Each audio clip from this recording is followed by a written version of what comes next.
Hello and welcome to the NewSpaceVision podcast, sponsored by LiveView, where we discuss new space technology, finance, and innovation with executives and more exciting people from the startup and new space ecosystem. I'm Daniel Seidel. And I'm Sven Shivara, and together we are the founders of the Earth observation company LiveView and NewSpaceVision. Today's guest was introduced to us by another founder of a previous podcast. You should definitely tune into the ISP Tech episode. And today's guest is Koen Geurts. He is the senior investment manager at the High-Tech Gründerfonds, short HTGF, which is Germany's most active early stage fund. Welcome to the show. Hi, and it's a pleasure being here. Yeah, and the HTGF, I've just seen a statistic that you guys in Q4, based on the trade register, were the most active investor in Germany with 20 investments. And you also were involved in a lot of space investments just recently. And for us, it was super exciting to get you on the podcast because you're not just invested from a financial perspective in space companies, you are actually a space operator. You have a long track record in space. So maybe can you walk us a bit through your CV and what you did before you went to HTGF? Yeah, more than happy. I would actually say that I'm probably more a space engineer than a space investor. I've worked more than 15 years in the space industry before then. Joining High-Tech Gründerfonds, HTGF, about 2 years ago. So my background is actually in aerospace engineering by education. I'm from the Netherlands myself and studied in the Netherlands and then later on in the UK and even in Italy. I did a PhD in electric propulsion from 2005 to 2008 in Italy. And so really like a classical aerospace engineering background. And at the time in 2008, when I finished my PhD, I had to start looking for a job. Had a great time in Italy, a great country to live, but not so much to work for at the time. So after many years of studying, for me it was clear I want to work on something which is flying. I want to work on something which is in orbit. And at the time, let's say you usually had to go to the agencies, and I found a job at DLR, German aerospace agency in Cologne, where I joined the Rosetta mission, and in particular the Philae lander, which you can see in the back behind me as an operations engineer. Yeah, nice. I mean, we will follow up with some questions on this one, but what brought you to space in general? Like, where was the motivation coming from? Often people say like, already as a kid, I was thinking about space, etc. With me, that wasn't the case. I was more into automotive and machines. But then during my bachelor's, which was more in a general direction in the beginning, I got more and more fascinated actually by the technology of space. So I'm very much an engineer, and I very much like the high tech and the extreme challenges of space engineering. And that was what made me really curious to basically go into the direction of aerospace engineering. And that's why after my first years on the more general mechanical engineering, I decided to specialize on aerospace engineering. And in particular, I want to work with hardware, with real systems. Yeah, that's how I came into the industry. Nice. And you've already mentioned your involvement in the Rosetta mission. So for our listeners, the Rosetta mission followed, if I get it right, a comet for over 2 years to watch it, how it changed, getting closer to the sun. And the Philae lander, which you had a particular involvement with, touched down on the comet not only once, I think, but twice. And that's maybe something you could tell us a little bit more about, to collect sample and provide measurements from that outer terrestrial body. Super exciting, I think. But there is a great video online from the European Space Agency or from DLR where you play a prominent role in talking about exactly these few hours or days and then ultimately months of the Philae mission. Could you quickly give us an overview over what happened there? Be happy to hear that you found that video still. So Rosetta has been one of the cornerstone ESA exploration missions. It's actually launched in 2004, so even before I joined the team, and had a 10-year cruise phase to reach the comet. And I joined in 2008, and at the time it was, let's say, just another mission. Even I would say amongst the aerospace engineers or within the industry, it was an exciting mission, but nothing particularly standing out. And joining the team as a normal engineer, we started preparing, of course, for this big milestone, the rendezvous with the comet, which was planned in 2014. Because the comet was going so far away from the sun, so beyond the satellite, beyond the distance of Jupiter, it had to be switched off in a hibernation phase. So completely switched off for around 2.5 years, in which the operations engineers, ESA and us at DLR, we would have no data, nothing from the satellite. All good. That was all done without a big, outreach and attention. And what was the biggest, eye-opener for me was then towards the beginning of 2014 when this wake-up was supposed to happen. So there was an alarm set that on the 20th of January, Rosetta had to wake up autonomously and make contact again with the ground stations on Earth. And that, in the weeks before, this was suddenly picking up a lot of attention in media and abroad. And that is, for me as an engineer, I was like saying, okay, there's suddenly a lot of interest in this mission that I've been working on. And friends that have nothing to do with aerospace engineering are asking, isn't that the mission that you're working on? So basically, in the beginning of 2014, all of us in the team and these were like, oh, we have suddenly quite an exciting chance here to do something not just relevant on a space exploration level, but also towards outreach and communicating about science. And then indeed, so to jump forward a bit, Rosetta in that year of 2014 approached the comet progressively. And on the, landing date, which was in November 2014, Philae lander, which was designed and managed and operated by DLR and the team that I was working with, was pushed away from Rosetta and then had to go through a 7-hour descent phase to land on the comet. And you mentioned we touched down not just once, not twice, but even 3 times. And the third time was the final touchdown. 3 times is a charm. There were a lot of there were a lot of discussions amongst the scientists. Some said the comet is going to be so soft, you're going to fall through it. Others said it's going to be really hard, so we're going to rebound. And the lander had basically a thruster turned upside down that would ignite to keep it on the surface and 2 anchors. But all of this was, of course, tailor-made 10, 15 years earlier. So we had quite some challenges with these systems that even during the landing phase, we got the data. We had a data relay link via Rosetta where we saw, we are having troubles. We knew that the harpoons, the anchors, were probably not going to work. And during the 7 hours, we also had a crash of the thruster, which was upside down. So we knew it was going to be very challenging. And I still remember sitting at the console and we were in the voice loop with ASOC and we had a clear agreement, like we're going to, not shout out when we get the signals of touchdown. We're going to, on the voice loop, check, like, are we there? Are we stable? All of that didn't work. We got the data that we touched down and we saw all the people at ASOC shouting out, saying, we've landed. And I still remember seeing there and still trying to go process the data. And we saw, we saw the touchdown, but we also saw the telemetry of the solar panels indicating that Philae was still rotating. Okay. And I was sitting, I think, like, something can't be right, because if we landed, but I still see, a rotation, so the sun going around, it means that they're still moving. And I could immediately, after a few seconds, see, that is not an unstable or a decaying rotation. So for me, it was clear we've rebounded. And then quickly, everybody started to realize something is not so good. I was basically agreed or scheduled to go onto, a live stream towards ESA and say everything's great, we've landed. And I went to the head of DLR and the people that saying, what are we going to say? Because at the moment, we're not really sure if we actually landed or if we're going to come back or if we're going to rebound back into space. And that was it.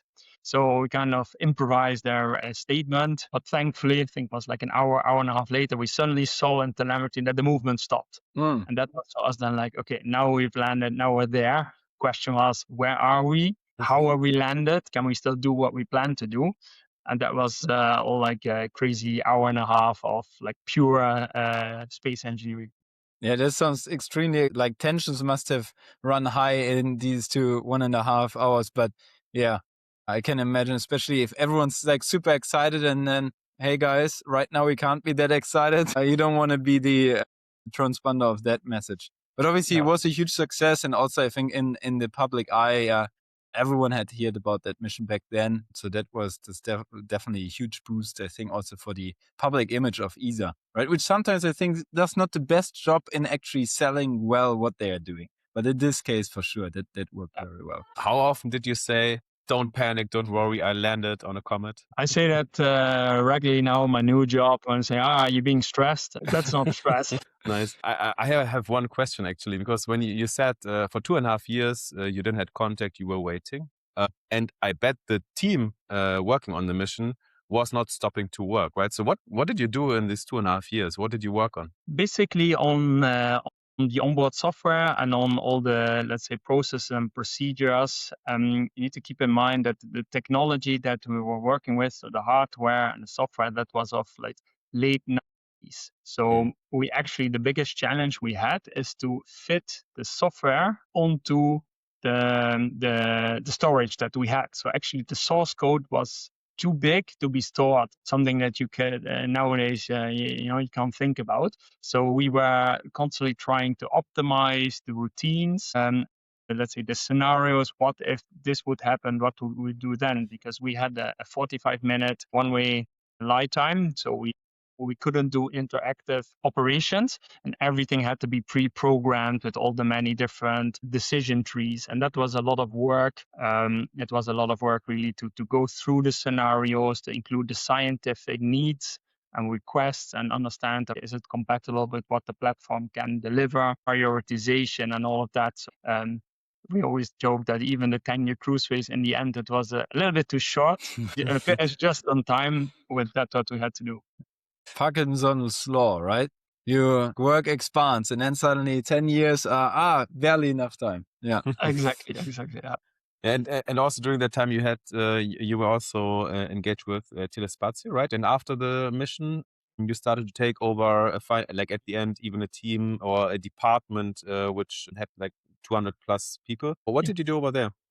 So the mission was always scheduled to finish in 2015 because the comet was getting very close to the sun, and of course because of the place where we landed, the end was let's say a bit different from than we planned. During the course of 2015, I started to look for what's next. I worked for a short period on the Mascot lander, which was a mission landing also through DLR on an asteroid. Well, basically got the opportunity through Telespazio, which is a larger Italian group, as I'm sure that all the listeners know, to work in the Darmstadt headquarters, managing the group of satellite operations and engineering. So that is basically the engineers and technicians that are working together with ESOP, with EUMETSAT, with DIRA, in the different domains, from Earth observation missions to Galileo to SATCOM to astronaut, and basically manage the teams that are then working in particular on the customer side, and from mission preparation to mission execution and coordinate that. So that was more a management role. And then you became a VC. Why? Yeah, good question. I had also a short period, so from 2020 to 2021, where I was based in Rome for Telespazio headquarters, because Telespazio was working on the ESA Moonlight initiative. So Moonlight is this public-private partnership. At the time, it was in the phase AB. And it was supposed to be a commercial setup where industrial consortium would develop this kind of communication and navigation services around the moon. And we were having so I was asked there to be the program manager of the phase AB.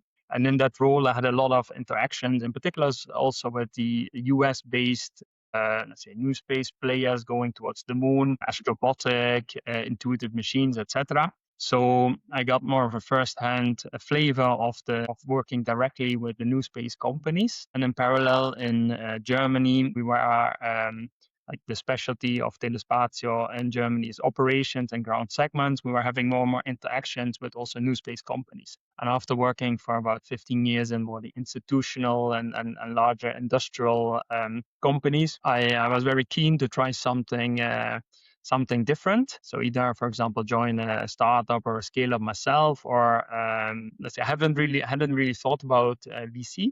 But then I met one of the HTGF colleagues at an event, and we started chatting a bit, and basically got curious into what they were doing. And They were looking as well for somebody with an industrial background, and in particular, my space background was very relevant. So I saw the opportunity, and the more I started learning about it, I thought that's excellent opportunity for myself also to have a much wider look into what is happening, and perhaps as well with my background also be a useful investor. Yeah, for sure. I think like this industry knowledge is super relevant, I think, to making real good investment decisions, especially at early stage. At later stage, most people just look at the numbers, but at the early stage, you need to have an understanding of what vision the founders are talking about. But I have later on, I want to get back to the times where you were talking to Astrobotics and all, because I also had touch points to these companies because I was working at PT Scientists 10 years ago, which wanted to also send a private rover to the moon, maybe 10 years too early.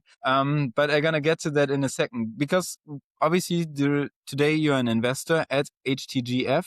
And tell us a little bit more about the fund, and especially the fund's view, or also your view on new space. Because in total right now, the fund has invested in Orbex, and that already, I think, in 2015 or something. It's a pretty long time ago. And since then also in Reflex Aerospace, who we had here at the podcast, in Atmos Space Cargo, who we've had here at the podcast, ISP Tech, which we had here, Marble Imaging and D-Cube, which we hadn't had here. So there is some space portfolio. And with hiring you, I could imagine there might be more new space companies in the future. Yeah, I hope so.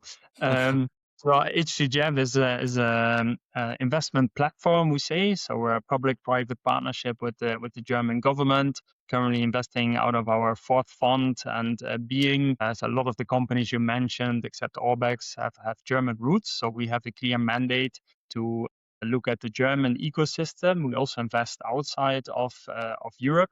But outside of Germany, sorry, but we have, of course, a focus on Germany. And we are really set up to be, let's say, the first institutional investor, in particular for high risk, deep tech topics such as space. We're investing very broad. As you said in the very beginning, we do around 40 investments per year across a lot of different B2B segments, of which space is one. And there's a colleague of mine, Christian Ziak, who was also my point of contact that I mentioned earlier, to High-Tech Gründerfonds, who also has a space background and who has done several of these investments. And Orbex was done even before that. So that is really, I think, one of our also specialties, that we have people coming from industry, coming with domain knowledge and with the mandate to look into Germany, but also beyond that. What we're trying to do is build an ecosystem. So if you look at our investments, they're going very much along the entire space value chain, from launchers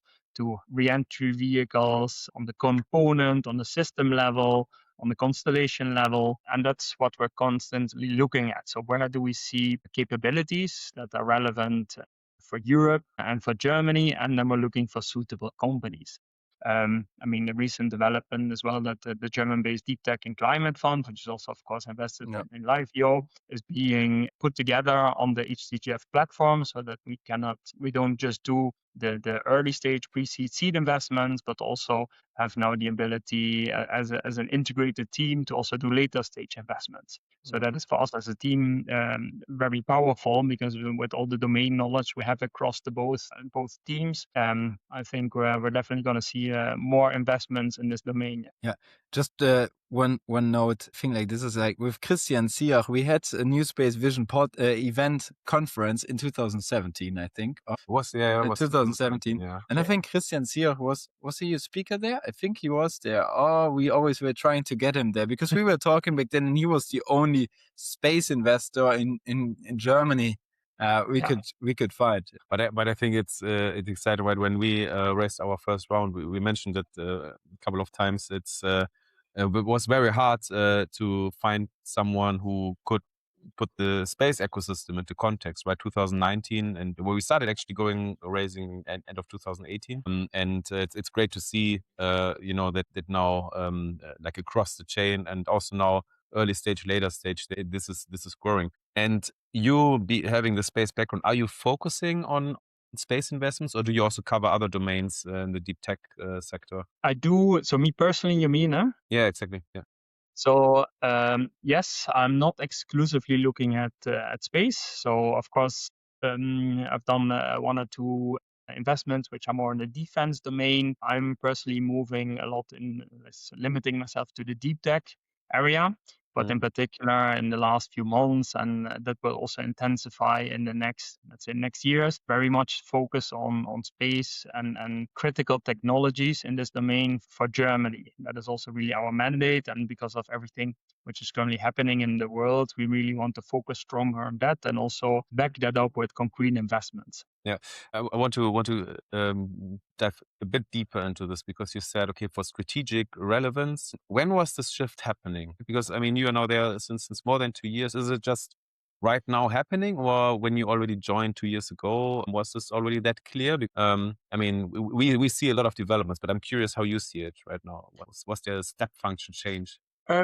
There's I wouldn't say it's been like a step change or a sudden change. We have always, and that's why we have already done several of these investments. Also because before I was there, of course, Christian has been looking at the entire ecosystem as well, very specifically. But I think also as an investment manager, you need to build up a portfolio, and you, as a generalist fund, which we are in the end, you cannot have too much of a, let's say, cluster risk where you're putting all your investments in a single domain. That let's say that view is perhaps shifting a bit, where we're recognizing the relevance of building these capabilities, having their let's say independent European players for certain topics. Let's say in-orbit refueling is a big topic. That is something that we're looking at. You have, of course, the US players. Is that something that we need to build up in Europe as well? And if so, if we think so, how could we do that? Who are the companies? Where are they? Can we support them? And I would say that is a bit the shift, where amongst the wider teams, also in HTGF, it's acknowledged and appreciated that this is an extremely relevant field to invest in, which perhaps in the past was seen a bit more as an let's say exclusive, a bit more, let's say. And does it also mean that you are in somehow close touch with the government, with the Ministry of Economics, or how can we imagine that? So we are part of our let's say we are controlled by the partially by the Ministry of Economic Affairs and Energy on the top level, of course, but we are not controlled in the sense that we get suggestions where to invest. So HTGF Gründerfonds, that is for any domain. We build our own investment theses, and in the end we invest where we think there is a strong also commercial potential, because we are also a private VC, so we have a lot of private LPs in our fund, and we are looking for fund performance in the end. But we can combine that with also strategic relevance. And so space now has strategic relevance. Are there other topics which right now get this attention, or like is it 1 out of 10 strategic topics, or 1 out of 3? Like how can we imagine that? I'd say pretty much almost all domains in the deep tech area are, of course, since 1 or 2 years getting much more strategic relevance. So quantum computing, energy topics, etc. So these are domains in which we have been investing for some years already. So we are not, let's say, changing our focus there, but I think investments that we have already been doing, similar as for space, are just becoming more critical. But on the other hand, and more relevant, and that is also a confirmation of what we have been doing, to be honest. So we see really that this mandate that we have been that we have since 20 years already is now also in the, let's say, geopolitical context really valuable. Yeah. Okay. Now maybe Dan's question was around like HTGF in general. Now maybe let's dive a little bit deeper into new space. So you've already mentioned refueling to be a strategic topic and something you are looking at. But in the wider context of new space being its own ecosystem with many different facets, are you especially excited about any particular areas or developments in that market? Of course, yeah. I mean, what I find in Germany very interesting to see what will happen there is the call, in particular, coming from the MOD towards more kind of technologies and means to basically defend our satellites. I'm not talking there necessarily in the sense of attacking others, but that is a domain where that has never really been explored, where I think there's a huge opportunity also for startups with new concepts, etc., new ideas. So how do we protect our satellites, our assets in space from, let's say, movements or from actions that we don't want? That is not a commercial market. But I think on a technological level, I'm very curious to see what ideas will come up in the next 1 to 2 years. We already started seeing some, let's say, very early startups with some very out-of-the-world ideas, more in a commercial, on-orbit refueling. I mentioned that is something we're looking at. We're thinking we like to do the kind of mental exercise. Okay, what would the market need to look like? Is it perhaps is it more a strategic market, or is it something that can, in the long run, also become very commercially driven? I've looked a bit at on-orbit data centers. I'm personally not yet convinced, although I was reading an article yesterday about SpaceX and XAI being merged to create that. So perhaps I need to relook into that. And in particular, let's say what we're looking at is are there any critical domains also perhaps on the tier 1, tier 2 level where we still need to build up stronger European capabilities? Yeah. And is there so when I'm thinking about investors and investment, there's a lot of, like, from the outside in perspective, sometimes there's some herd movement, right? Like everyone's going in the same direction, and then you price in already most of the potential future upsides in that round just because of the competition. Therefore, you should get the highest investor returns. In fact, in the areas where you're contrarian but right. Yeah.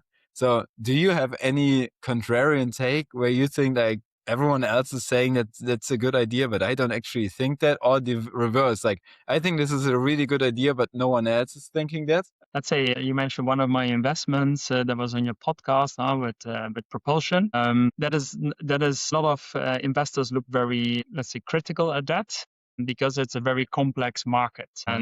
And I agree to that. I mean, my background is in electric propulsion. I invested now in chemical propulsion because I think there is potential, and because I see the thesis that I have is that in 5 to 10 years, there's going to be much more need for these kind of dynamic operations where you need to be able to react fast. There are, of course, use cases where electric propulsion is dominating, and that will also not change. But I do see use cases where chemical propulsion, and in particular what ISP Tech is building, the multimode propulsion system, so a combination of the both, their patented let's say, propeller technology.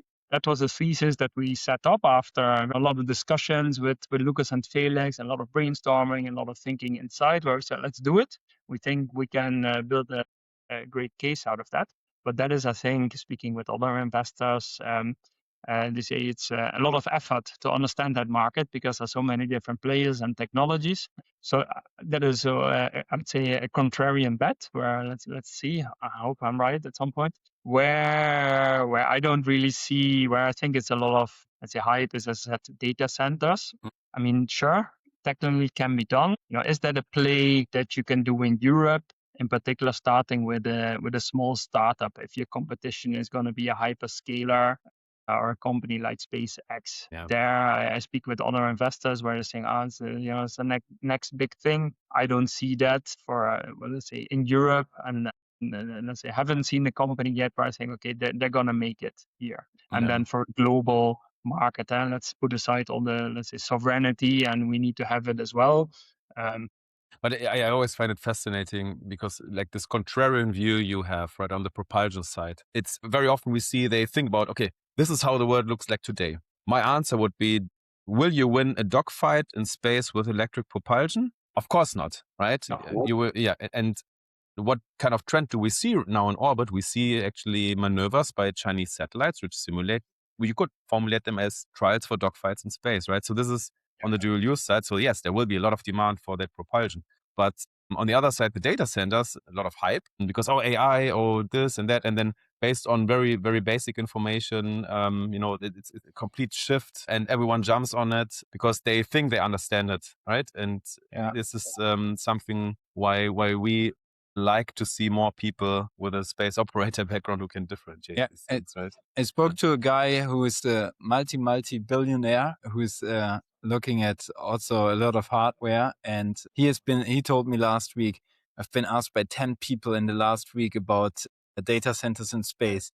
And I think it's such a stupid idea. And I'm telling it to everyone. Now, I don't personally have an opinion. I haven't dig deeper into the numbers, but I think there's so many things like which are so complex that, it's not such a clear business case like some people on social media want you to believe. I bet everyone wants to know which multi-billionaire you But we met in haven't Silicon talked. Valley, but We haven't talked. it's a secret. Yeah. But I have seen the picture and we know him. But Would I compare to, let's say, with my let's say previous job, or when you're in a bigger industry, it's a lot about like cover your ass in the investment, in particular the very early stage where you don't have that much like facts or stuff to work with. It's also very confrontational. Like you at the end, you decide, okay, I'm going to put money in this very early startup based on some conviction I have and the belief I have in the founder. But there will always be people who say that's such a crazy idea. On the other hand, there are investors that are doing investments where I think I would never have done that.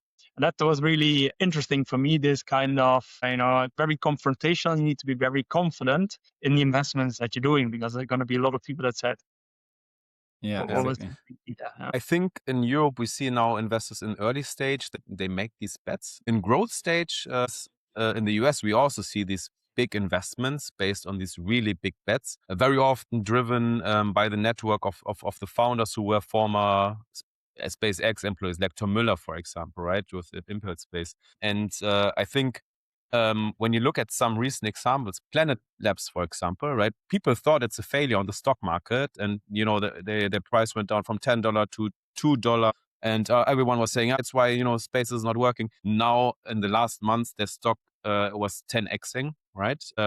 The cycle and the timelines it takes are just very different to other industries in space, right? Yeah. And it's very hard to put this into metrics for a standard investor. So I'm curious what kind of metrics do you take for your startups? You evaluate, and also you now try to grow also as a board member.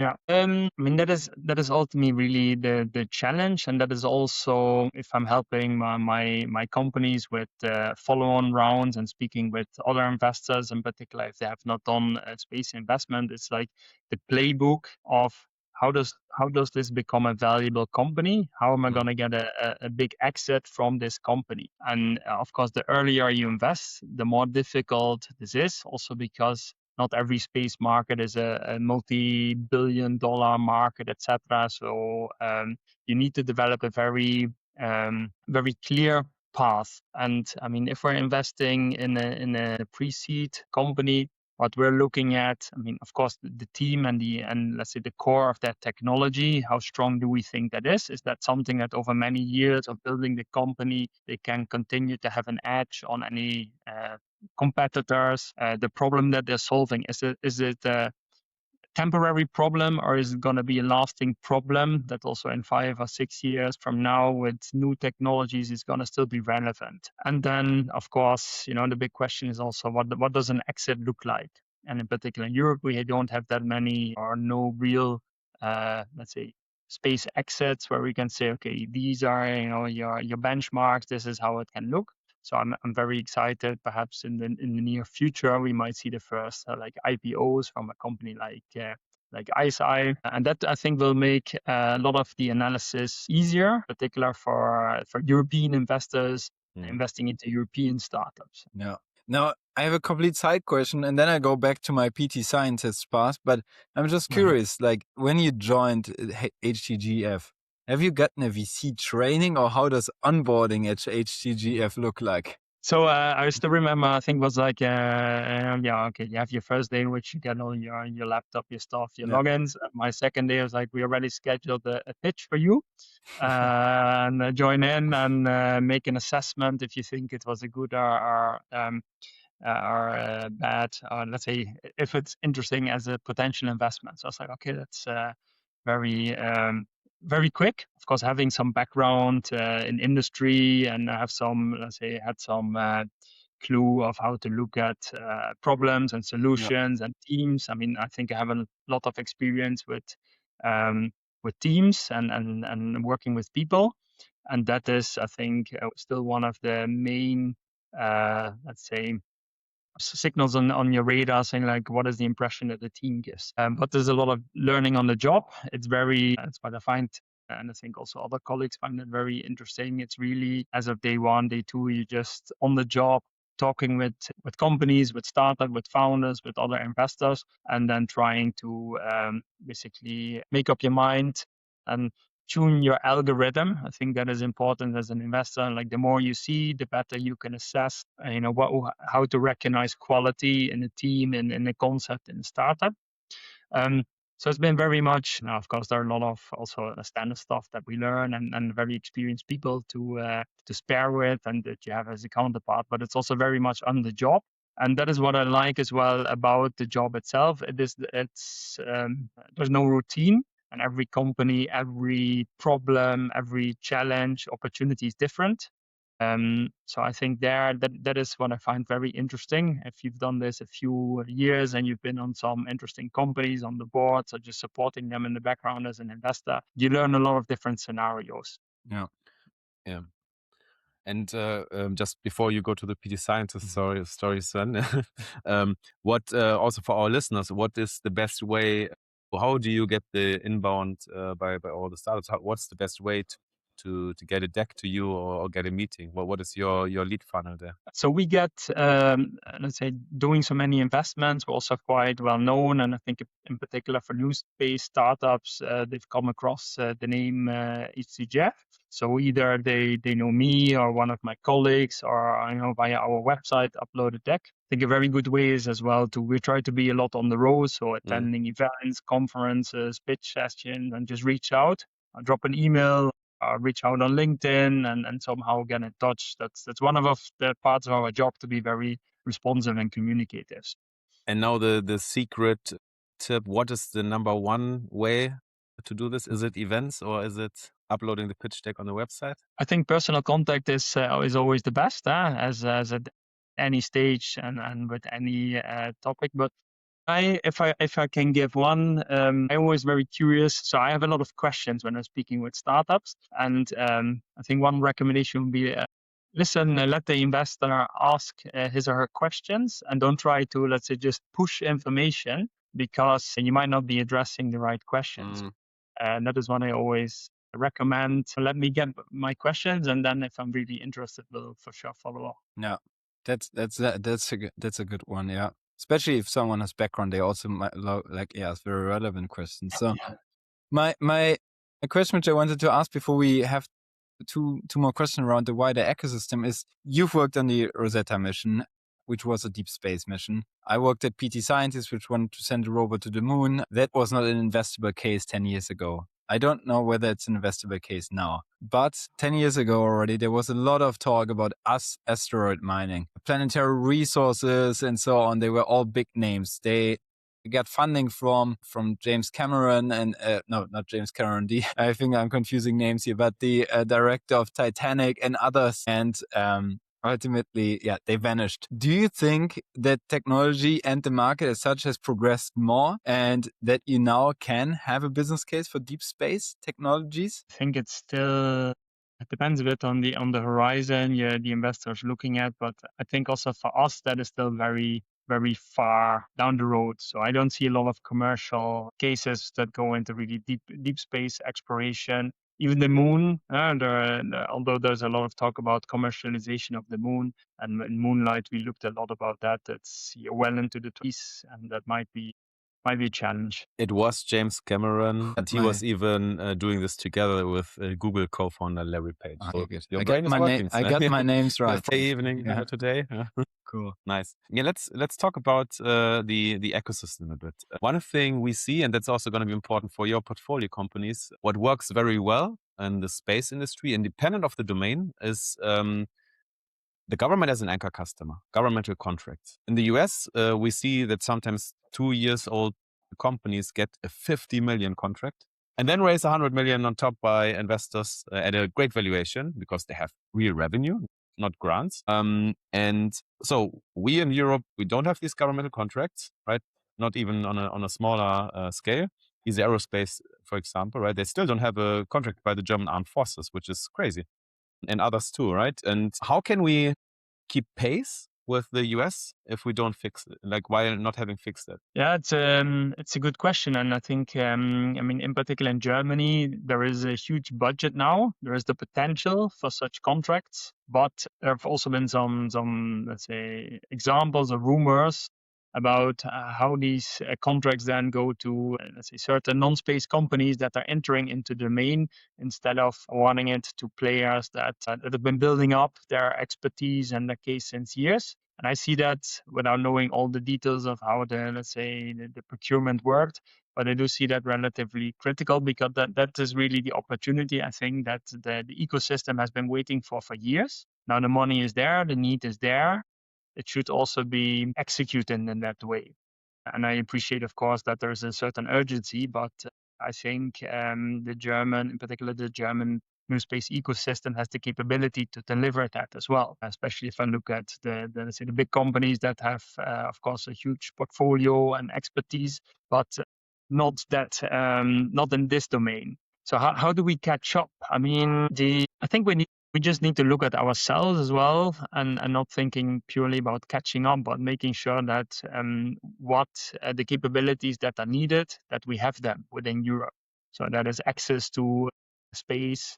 It's perhaps it's not going to be very easy to catch up with something like SpaceX, but let's just focus on doing what we need to do as fast and as good as possible. I don't think that everything that is done in the US is by definition better than how we do it. We have definitely the talent, the capabilities, in my view, also the money. We just need to put it into action. And there, okay, one challenge is, of course, let's say the different national versus European plays in Europe, where this fragmentation is, of course, slowing down, not just in space, but across a lot of different domains, where each country, let's say for good reasons or not, want to build national players. But that is, of course, an advantage that the US, also China, don't have and can just go very quickly. Yeah, and I think it's interesting that you said we now have the money, so the foundation is there. You said we have the companies which are capable of doing this, and so I think now we need to really work. So everyone knows that governmental contracts are important. What I realized also in the past weeks, because then I'm also very active talking to ministers, etc. We need to change the rules, the laws, etc., which are blocking this. Right in Germany, for example, the Bundesrechnungshof sometimes are just simply not allowed to take that risk. Right, and while in the US you contract based on okay, you will launch in the future, and then here's a contract, and then when it's successful, right, we're going to execute this. They can't do this in Germany. And this is something where I think you guys as investors also can play a role with a close connection to the ministry.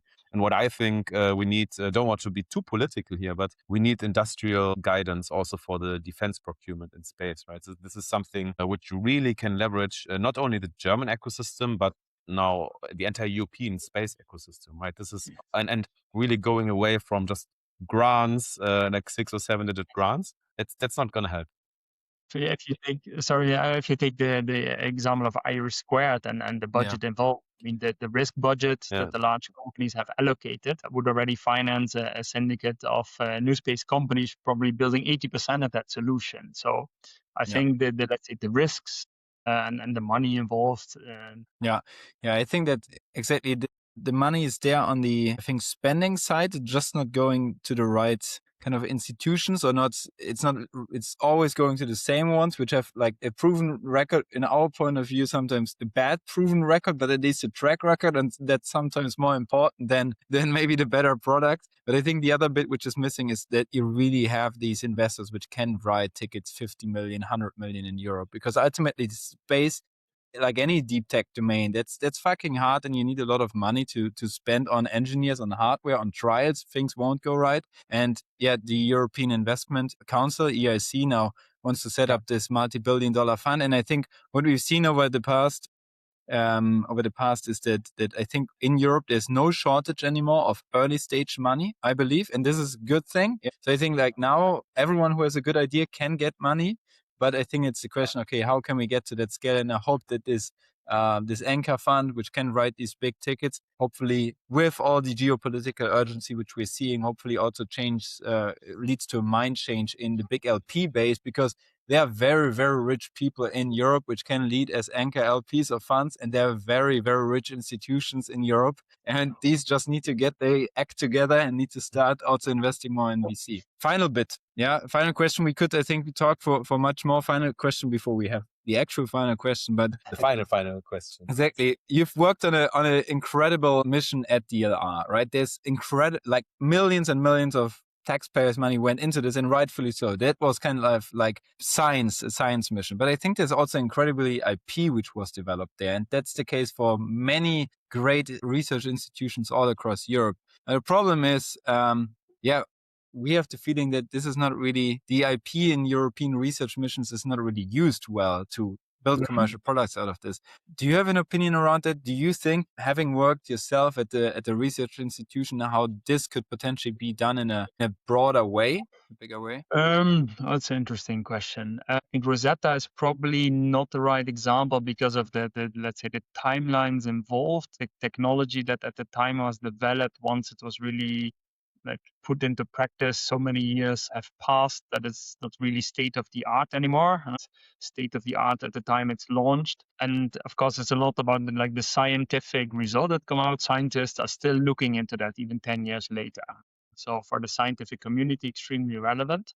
Probably with exploration missions, newer ones, there's of course new stuff coming out, how to commercialize the IP more. I think, for example, with Rosetta, there was the challenge of the solar panels because we were going beyond the distance of Jupiter. Special solar cells were designed with very low intensity, could still produce some energy. And I think the companies that developed that in the end, of course, looked also to commercialize that. So there is kind of an indirect commercialization of these kind of challenges then. But it's not easy, I would say, for Mars missions or exploration missions, Jupiter, JUICE, etc.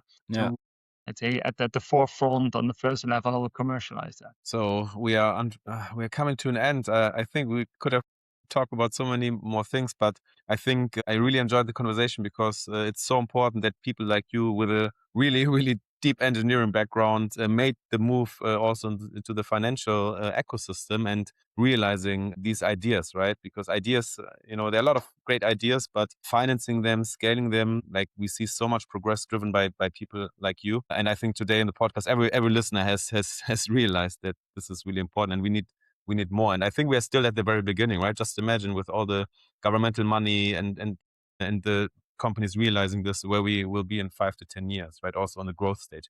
I think we will fix it. Will take some time. Now, with your network, we always ask our guests, who should we talk next to? Good question. And thank you, of course, for the compliments. A lot of fun talking with you guys. Perhaps I think Thomas Sin, founder and CEO of Decubed, would be a nice person. The reason is I think he's built up Decubed to be open as one of our portfolio companies, so we know them very well. But he's built up, I think, a very successful new space company in a segment where perhaps even I think 6-7 years when we invested, it was not at all obvious what you could do there with very small actuators. Mhm. And currently he has a huge, I think there's almost no mission that his actuators are not integrated in. And I think he has a lot of interesting stories that he can share. It's crazy. It's really meant to be, because 2 days ago, as a coincidence, so I didn't talk to him for, I don't know, more than a year or two.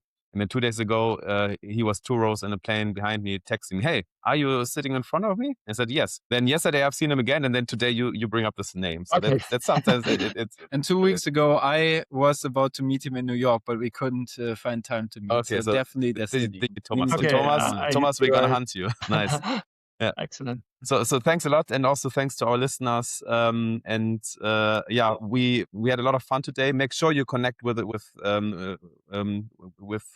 HTGF via the social medias, but also with Koen, LinkedIn, etc. I hope you also enjoyed the show, and then see you on the next podcast. Yeah, it was a pleasure. Thank you for having me, Diane, Sven. Thank you.